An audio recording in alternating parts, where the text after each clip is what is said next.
Sahabat pembelajar, ketemu di video ketiga pengantar hukum pajak.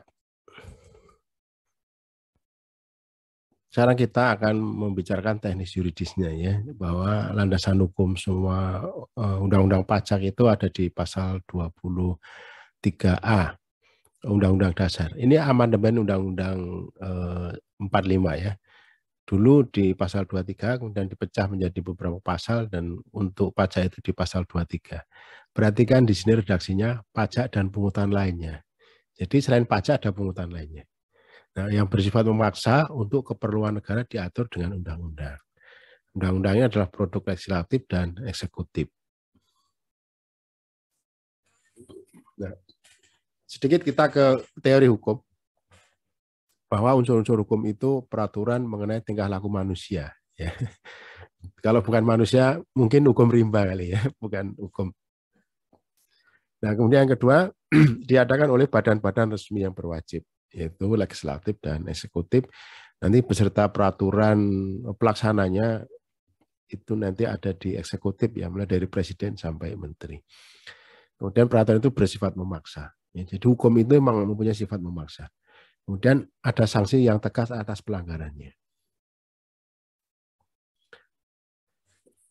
Kalau pengertian hukum pajak, ada yang menyebut juga hukum fiskal, tapi sebenarnya fiskal itu bisa lebih luas daripada pajak.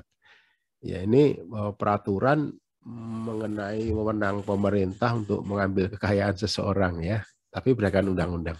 Dan nanti akan dikembalikan ke rakyat melalui kas negara atau APBN. Kemudian bagian dari hukum publik. Ya. Hukum pajak itu bagian dari hukum publik. Kemudian mengatur hubungan antara negara dengan subjek hukumnya, yaitu orang dan badan yang berkewajiban membayar pajak. Ya. Nanti kita menyebutnya menjadi wajib pajak. Ya. Kalau dibuat skema sederhana, jadi hukum itu ada sivil, ada publik. Ya. Hukum perdata. Ini perdata dalam arti luas. Di dalamnya ada perdata sempit, itu BW ya, kita menyebutnya BW. Kemudian ada hukum dagang, kemudian kalau publik itu nanti ada hukum tata negara, hukum tata usaha negara atau HAN, hukum administrasi negara, sama ya, hukum tata usaha negara dengan hukum administrasi negara itu sama. Kemudian ada hukum pajak dan ada hukum pidana. Kalau Prof. Andriani ini berpendapat mestinya hukum pajak itu berdiri sendiri. Dia terlepas dari tata usaha negara maupun tata negara. Kemudian mempunyai tugas yang bersifat lain daripada hukum administrasi. Ya, karena ada eksekusi ya, bukan hanya melayani.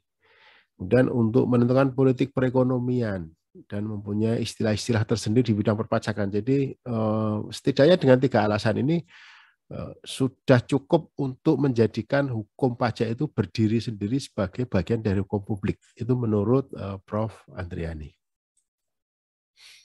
Kalau hukum pajak ini dibagi menjadi 2, itu ada hukum pajak material, ada hukum pajak formal.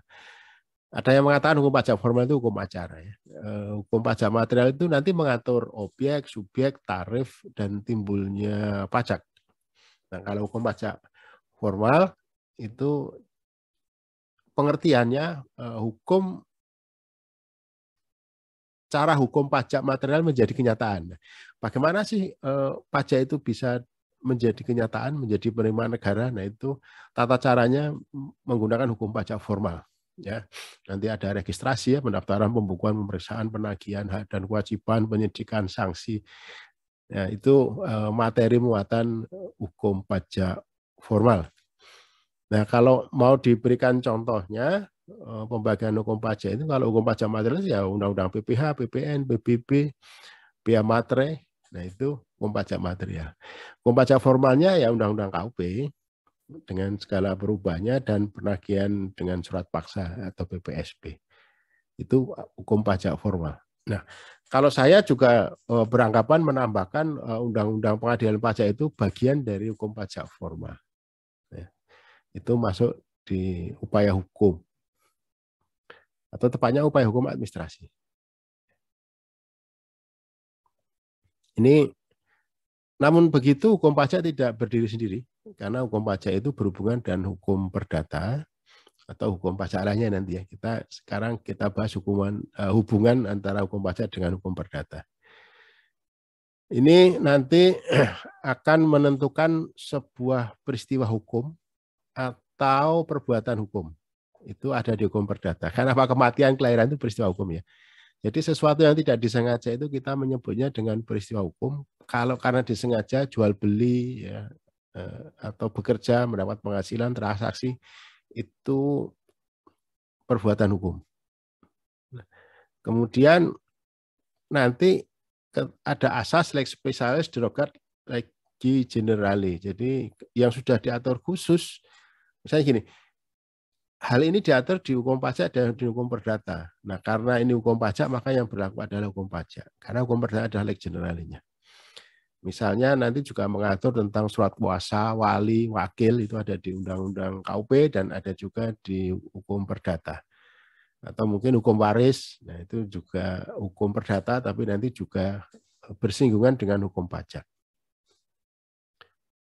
Nah, kalau hubungan hukum pajak dengan hukum pidana, ya, hukum pidana itu sebenarnya hukum atas pelanggaran atau kejahatan. Nah, di bidang perpajakan juga ada, tapi ada juga di hukum pidana. Misalnya rahasia jabatan itu di KUHP diatur di pasal 322, tapi di KUP juga diatur. Pemalsuan surat di KUHP juga diatur, ya. Nanti di Undang-Undang KUP juga diatur. Nah, kalau sanksinya ancaman pidana di bidang perpajakan ini misalnya suap atau sanksi pegawai pajak juga diatur khusus di pasal 36A. Nanti makanya kalau kita pakai asas lex specialis nanti pasal 36A ini di KUP yang kita pakai. Ya, jadi nanti ada hubungan hukum pajak dan hukum pidana itu di KUP akan nampak sekali, akan ada sanksi administrasi dan ada sanksi pidana.